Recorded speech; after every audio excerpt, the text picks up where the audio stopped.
muito boa noite a você. Estamos chegando pela Unimed Concórdia com o nosso projeto especial Unimed para você. Que bom que você está do outro lado da telinha, está chegando com a gente para receber mais informações e informações de qualidade sobre mais uma especialidade da nossa medicina. Hoje nós temos aqui um convidado especial, cooperado da Unimed Concórdia, Dr. Cristiano Coifender, que é endoscopista e cirurgião geral. Estará conosco a partir de agora para que juntos possamos abordar mais essa especialidade e tirar todas as suas dúvidas. Nós estamos ao vivo, agora são 8 da noite, 5 minutos. Você é nosso convidado a estar conosco a partir de agora.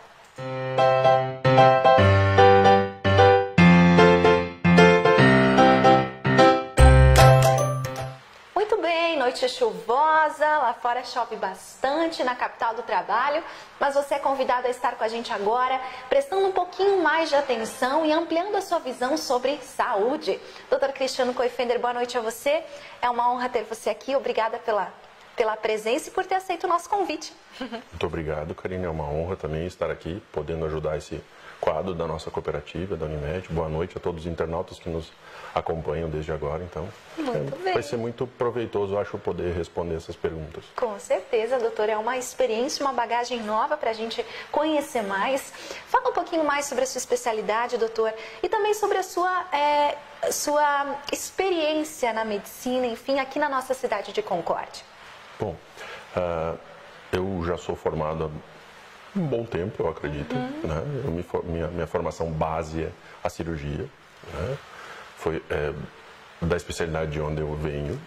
Depois de um determinado tempo, eu resolvi fazer mais uma especialização, aprimorar os meus conhecimentos na área da endoscopia. Né? Então, eu sou cirurgião geral e endoscopista. É nisso que eu atuo. Eu moro aqui em Concórdia, já trabalho aqui há 10 anos, né? E venho tentando contribuir. Com certeza. Atendendo a nossa comunidade, não é? Isso, fazendo o meu papel como médico. E acompanhando, inclusive, as evoluções das especialidades médicas, né, doutor? Essa inserção da tecnologia, essa ampliação de oportunidades que nós, como pacientes e clientes, temos em relação à saúde aqui da nossa cidade. Doutor Cristiano, fala mais sobre essa especialidade de endoscopista. Isso é algo diferente, não é? É algo que também se consegue aí com muito estudo. É algo diferente porque é algo recente. A endoscopia, ela não é uma ciência muito antiga quando comparada a outras ciências que compõem a medicina. Por exemplo, cirurgia, ou clínica, ou pediatria.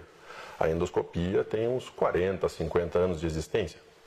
E é uma área que tem um alavancamento muito importante, muito próximo da tecnologia. Por isso que ela é recente. A endoscopia, ela se divide basicamente em dois grandes grupos.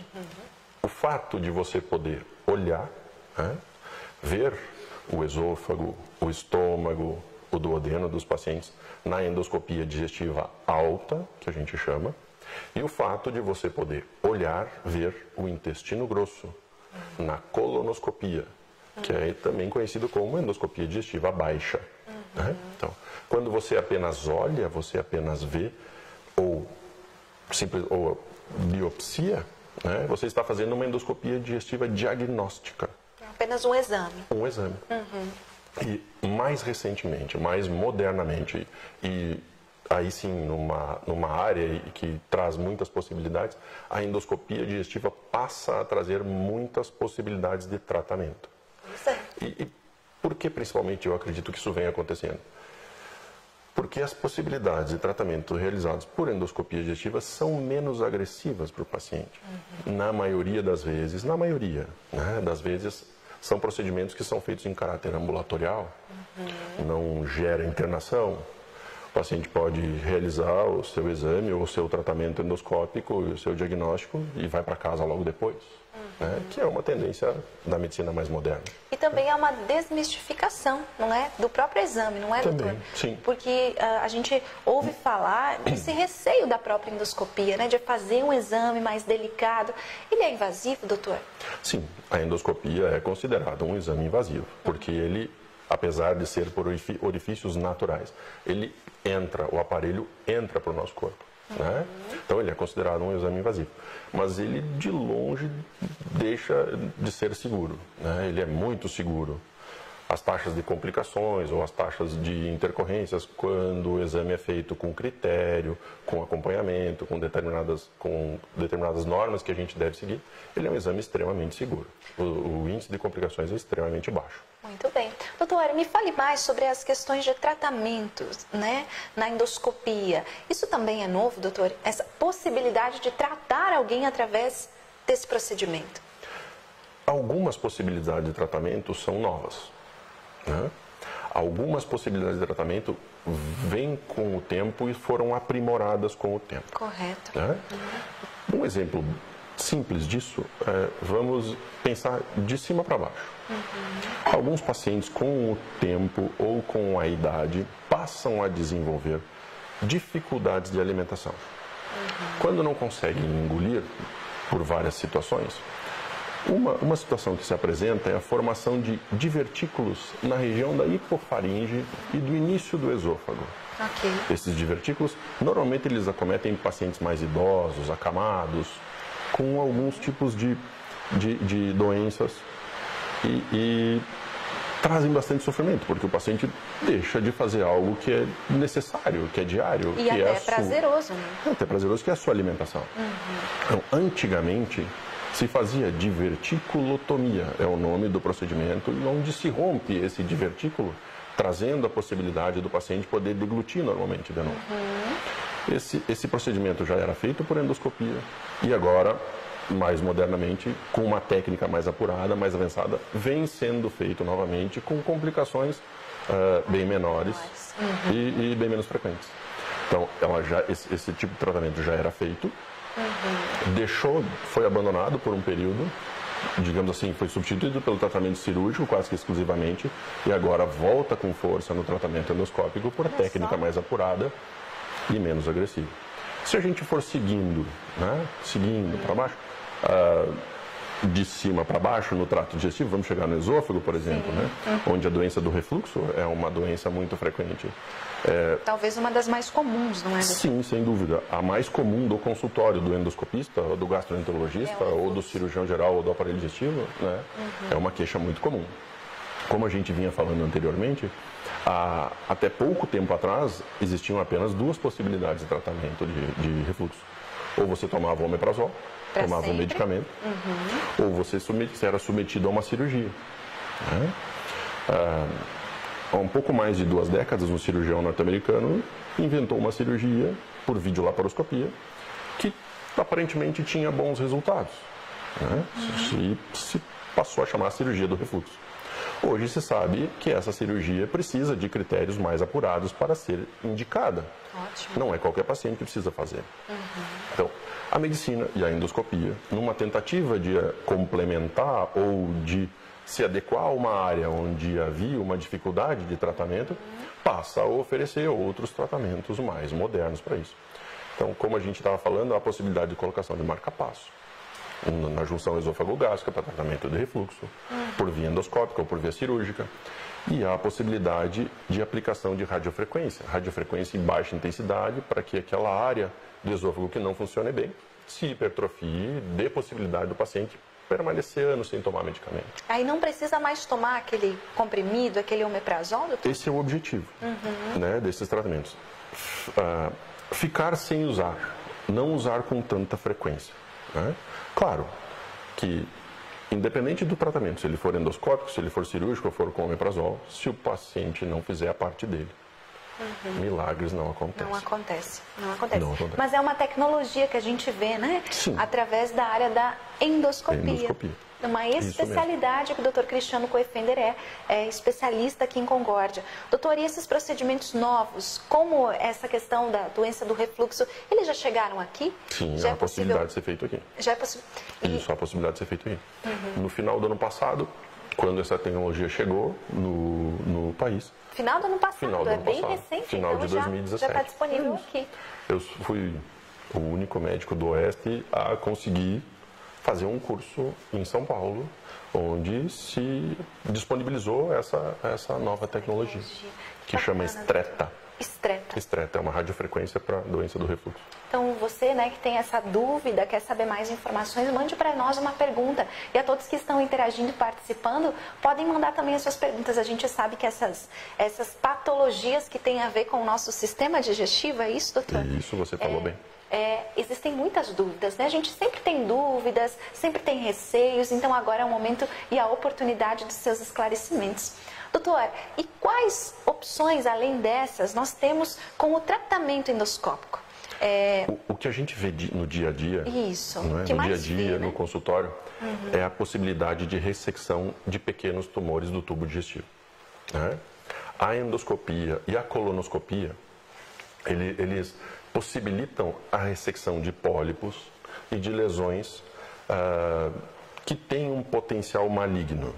Então, no intestino grosso, especificamente, através do exame da colonoscopia, que é um exame que deve ser realizado periodicamente por determinados motivos, mas no tubo digestivo e no intestino grosso foi o primeiro local em que os médicos descobriram que uma doença benigna, que se chama pólipo, tem a capacidade de, com o tempo, ir mudando para a transformação de uma doença maligna que chama adenocarcinoma do colo.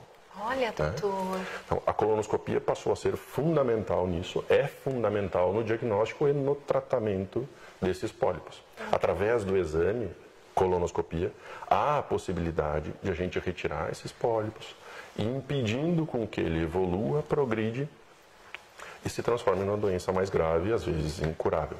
Né? Esse é o dia a dia. Doutor, e isso acontece para pacientes de que faixa etária? Isso mudou recentemente também. Havia uma recomendação formal para que todo mundo, independente da presença de sintomas ou não, acima de 50 anos de idade, realizasse pelo menos uma colonoscopia em sua vida. Sim. Para a endoscopia isso é bem mais recente. Recente eu digo de tempo. O paciente tem que realizar esse exame antes dos 50 anos, muito antes. Muito antes dos 50 Numa questão de profilaxia, Numa questão de prevenção, né? Numa questão... De prevenção. Isso é quantos anos, doutor, de idade? Dependendo se fôssemos pensar exclusivamente em faixa etária, todo brasileiro acima de 35 anos de idade que tem algum sintoma digestivo alto tem indicação de realizar uma endoscopia. A endoscopia faz parte do processo de diagnóstico. Ótimo. Então, na colonoscopia, como a gente estava falando antes, é que essa data já vem caindo, vem mudando, essa idade, né? E na verdade isso está acontecendo para todas as especialidades, né? Sim. Há uma grande preocupação com isso. De conseguir diagnosticar mais precocemente cedo, né? E tratar mais precocemente. Então, da colono, essa idade mudou para 45 anos. E eu só gostaria de enfatizar que é 45 anos para quem não sente nada. Né? Quem sente alguma coisa deve procurar o médico antes. Né? Quem mudou a maneira de fazer cocô tinha um jeitinho de ir lá fazer né, as suas necessidades. Isso mudou. É a principal característica, a principal mudança do tubo digestivo baixo, no sentido de necessidade de realização de uma colonoscopia. Sim. Quem teve sangramento, então nem se fala. Nossa, né? doutor. Quem tem sangramento, existe uma doença muito comum, muito comum, que chama hemorroidas, né? Que provoca sangramento no tubo digestivo, principalmente na hora da evacuação, mas que os pacientes e as pessoas às vezes apresentam um sangramento, acham, eu tenho hemorroida. Né? Faz parte do raciocínio humano pensar de uma maneira mais branda, mais lógica. Faz parte do raciocínio médico isso também, mas depois de realizar um exame, depois de ter uma certa segurança nesse sentido. Não ficar imaginando que o sangramento é de uma maneira ou de um jeito e não ir lá fazer sua colonoscopia. Isso é errado. Então, para pacientes que têm sintomas como alteração do hábito intestinal, sangramento, história familiar, o exame começa às vezes a ser realizado bem antes dos 45 anos de idade. Através dessa prevenção, doutor, é possível evitar até câncer? Sim. Esse é o principal objetivo. Maior. A colonoscopia tem a possibilidade de reduzir em 90% a mortalidade do adenocarcinoma de colo e do reto. Doutor, e essas doenças do intestino, tudo isso tem muito a ver com o que a gente ingere no dia a dia? Pode ter a ver. Além Pode de ter a ser ver com genético, tudo. talvez. Esses são os dois preceitos, vamos dizer assim, para qualquer tipo de doença. Aquilo que você é, aquilo que você ingere, aquilo que você vive e toda a bagagem genética que você tem. Algumas substâncias, algum tipo de alimentação são mais prejudiciais para alguns tipos de doença. Muito né? bem. Para aqueles determinados tipos de doença, digamos assim, do tubo digestivo alto, do esôfago, do estômago, são alguns tipos de substâncias, né? Que a gente encontra em alimentos preparados, alimentos pré-condicionados, alimentos enlatados. Esses no sal, no próprio sal, algumas substâncias que a gente pode encontrar lá, podem prejudicar o estômago nesse sentido. Para o intestino grosso, algumas dessas substâncias, mas carnes e alimentação com baixo teor de fibras né, favorecem o aparecimento de doenças do tubo digestivo baixo. Então, mais vegetais, mais legumes, mais frutas, mais fibras. Alimentação saudável, não é, pessoal? Água. Mais um médico dizendo isso pra gente numa segunda noite, complementando tudo aquilo que a gente vem aprendendo ao vivo aqui. Doutor, já temos algumas perguntas. Tem uma pergunta da Simone Camplese. Ela diz que precisa dessa cirurgia. Acredito que ela se refere a essa questão, esse exame, né, do colo, não é, doutor? Como que você fala? A colonoscopia. A colonoscopia, né? Isso. Que é um tratamento, não é uma cirurgia. É isso, não é, doutor? A colonoscopia ela é um exame. Ela pode ser diagnóstico, se a gente for lá só olhar, ou ela pode ser de tratamento, se a gente for ressecar tumores, ressecar pólipos, né? Nesse sentido. Nesse sentido, Simone, eu creio que ela coloca assim, como é feita essa cirurgia, né? Como é feito esse tratamento? A gente te respondeu aqui com o doutor Cristiano. Em caso de maiores dúvidas específicas, entre em contato com a gente através do doutor Cristiano, ele vai lhe orientar. Mas o primeiro passo, doutor, uma consulta, não é? Sim, sem dúvida. Né? Sem dúvida.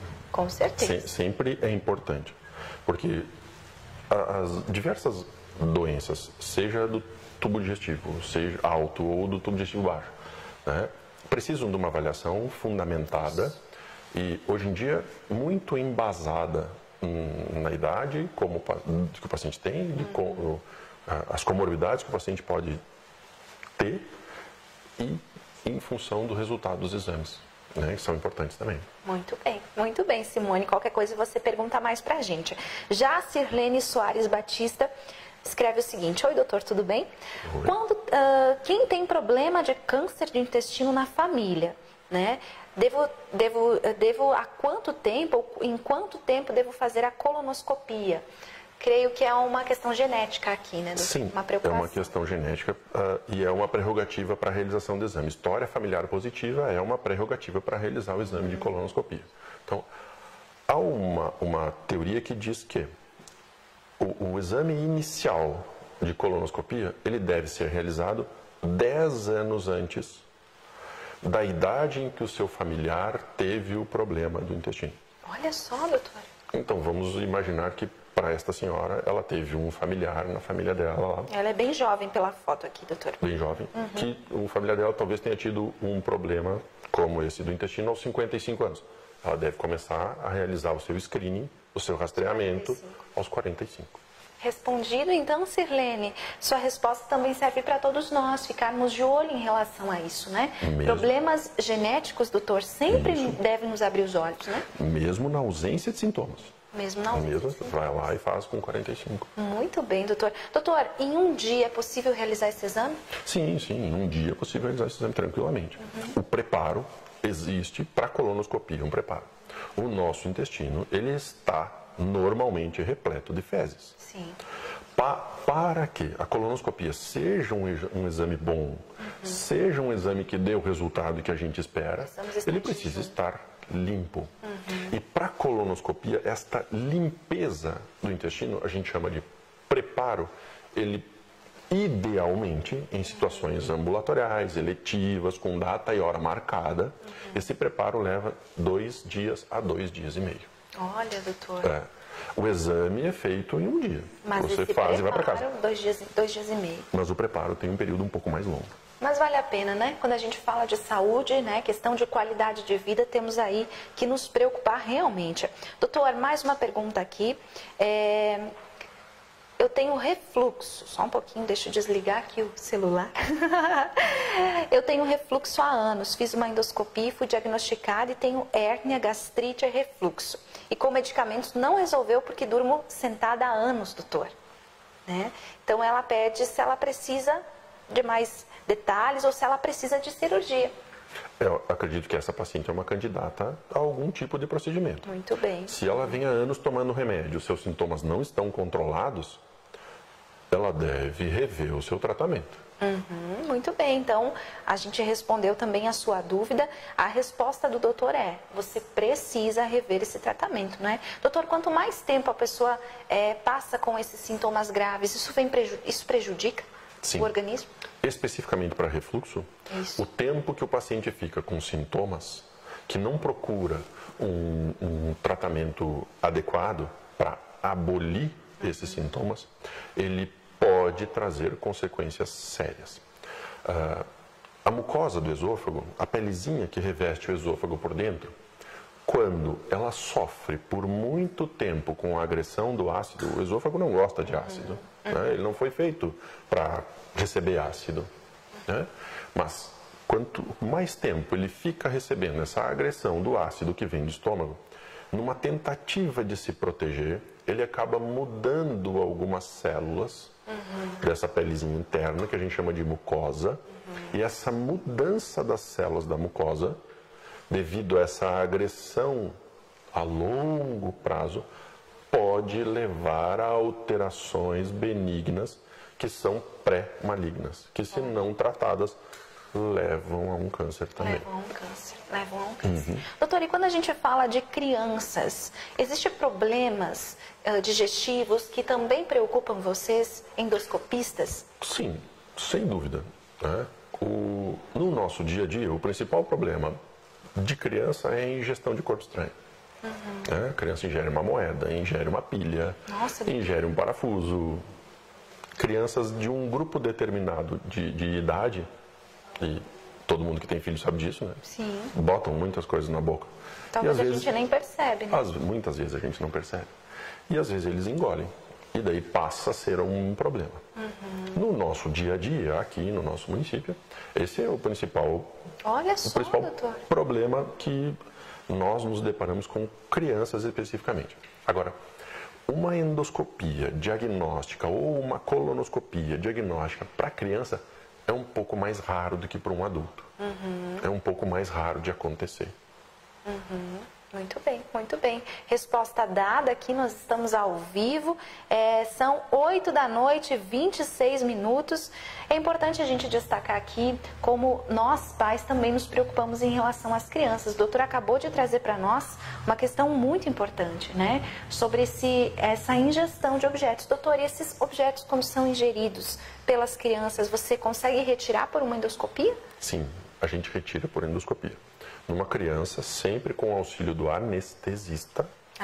Ótimo. A criança, uma endoscopia ela pode ser feita com sedação apenas, né? Um remédio em que o paciente dorme. Criança, ingestão de corpo estranho, nunca.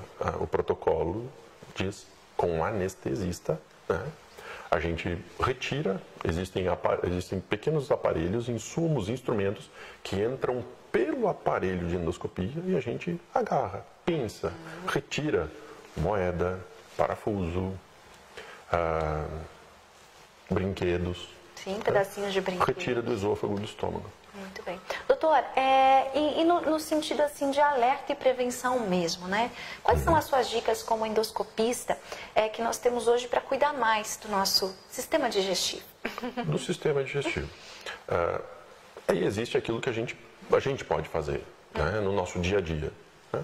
E a gente comentou um pouquinho antes, ter uma alimentação saudável, procurar não ingerir alimentos que tenham tido algum período de um cuidado inadequado, né? Por exemplo, que a gente não sabe a procedência daquele alimento, que a gente não sabe como ele foi armazenado, como ele foi produzido. Então isso a gente deveria evitar, né? Medidas de saúde de uma maneira geral. Atividade física faz bem para o funcionamento do intestino. Ingerir bastante água faz bem para o funcionamento do intestino, né?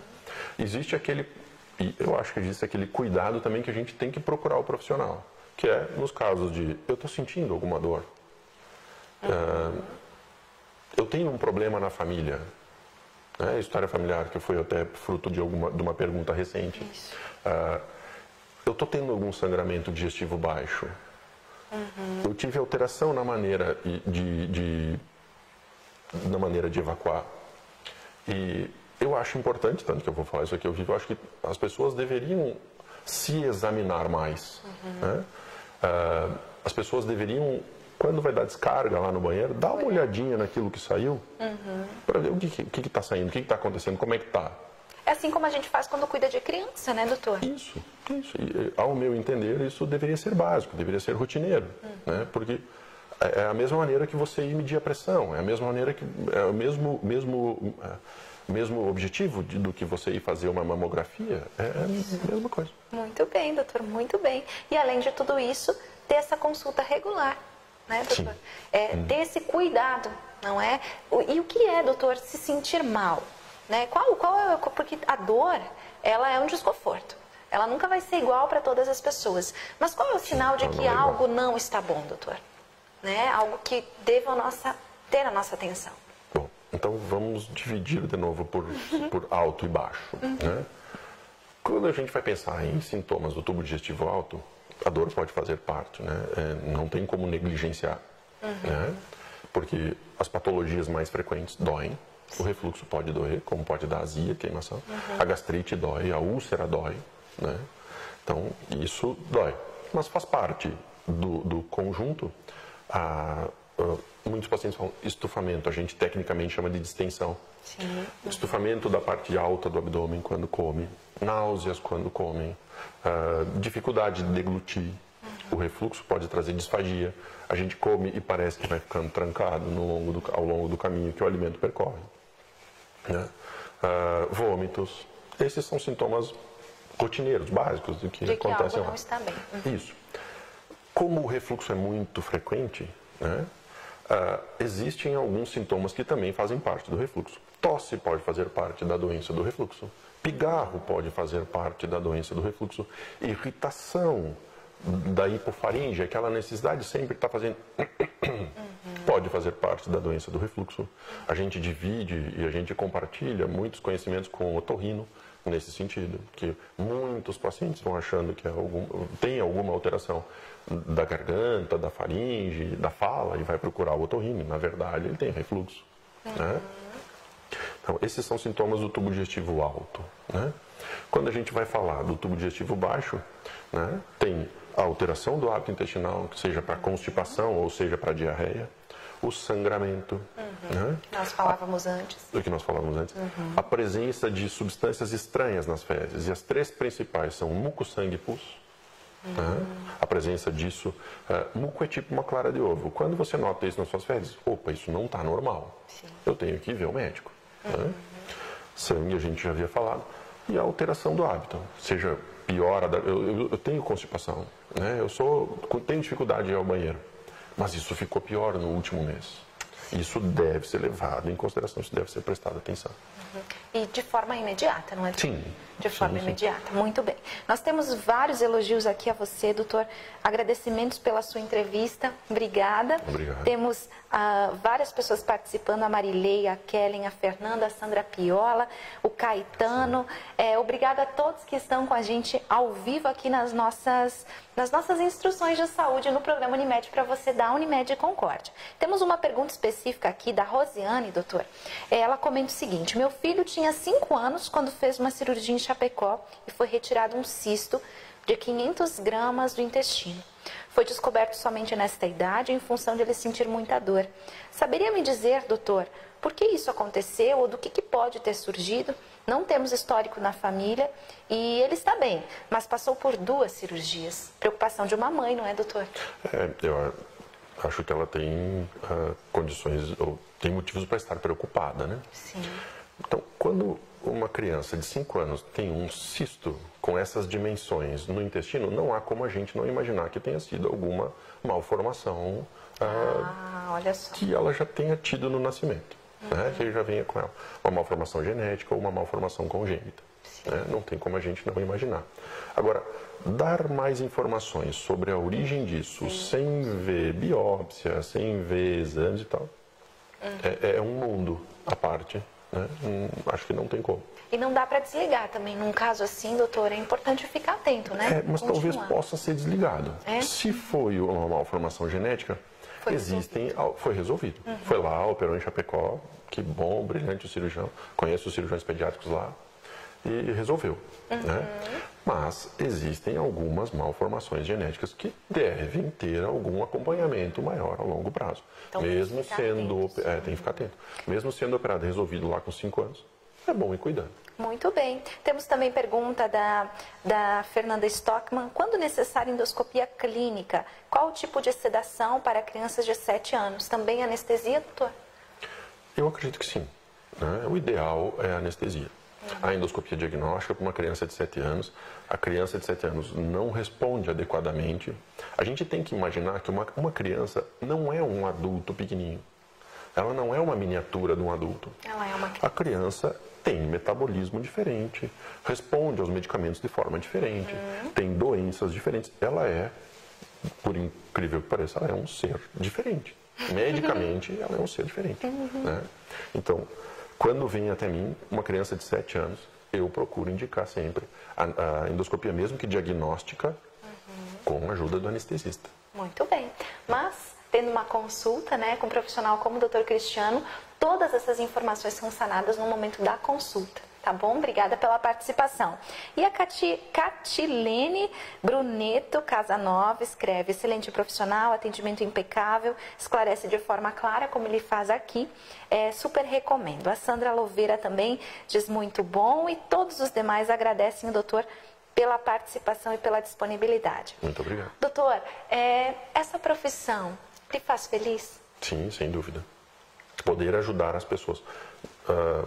Eu sempre comento com meus pacientes, eu sou bem sincero, né? Nisso acho que eu sou meio germânico, né? Eu sou bem sincero. Eu não escondo, né? Mesmo quando eu não sei, mesmo quando eu acho que eu já atingi um limite de tratamento. Né? Eu fiz isso hoje de manhã, mas eu tento sempre trazer alívio. Seja com medicamento, seja com algum tratamento mais moderno, como a gente falou antes. Seja com uma conversa. Né? O importante é a gente ajudar o paciente, ajudar a resolver, ajudar a trazer alívio. Né? Não seja falando aquilo que ele quer ouvir, porque tem muita gente que vem para o consultório querendo um nome para aquilo que tem. Né?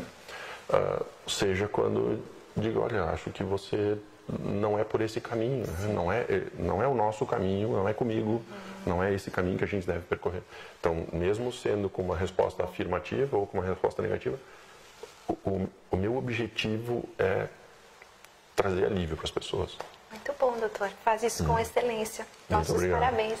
Unimed Concórdia recomenda mais um dos nossos cooperados, né, que é especialista na sua área de atuação. Cirurgião geral e endoscopista, disponível aí para a nossa cidade e também para toda a nossa região. Doutor, obrigada em nome da Unimed pela disponibilidade, pelos ensinamentos. E eu lhe peço, podemos deixar aqui as pessoas à vontade para lhe fazer perguntas, caso surjam outras dúvidas? Claro. Sim, doutor Cristiano.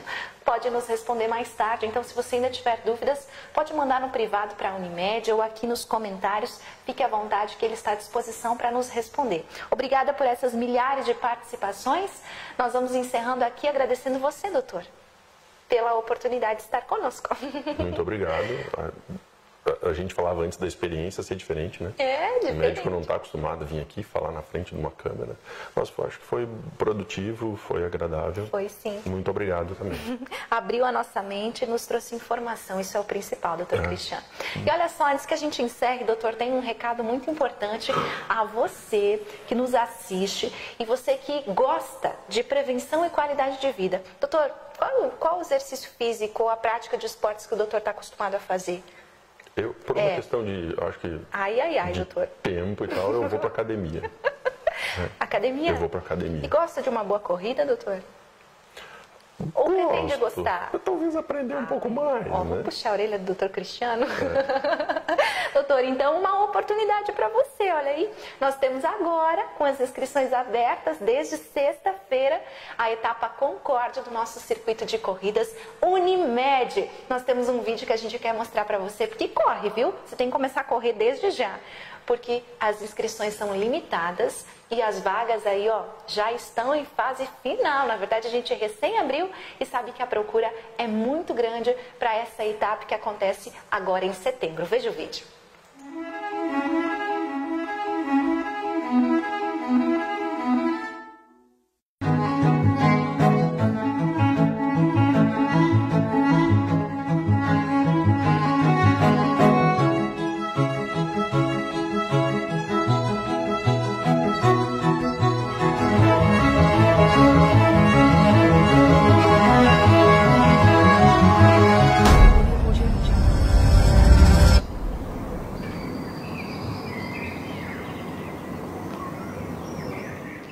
Muito bem, então faça sua inscrição nos circuitos de corrida Unimed, etapa Concórdia, inscrições abertas pelo site que você viu no vídeo. Inscreva-se, garanta o seu kit que está muito bonito para esse 2018 e esteja com a gente aqui, diretamente do complexo da Unimed, agora em setembro. Fica a dica para você e também para você que nos assiste agora, cadastre-se nesse link que nós disponibilizamos aí no topo da nossa descrição da nossa live, que você concorre a brindes da Unimed e também a conteúdo exclusivo só da Unimed Concórdia diretamente no seu e-mail. Cadastre-se agora e faça parte dessa rede de contatos. Doutor Cristiano, boa noite a você. Boa semana. Boa noite. Bons resultados. Muito obrigado, que assim seja.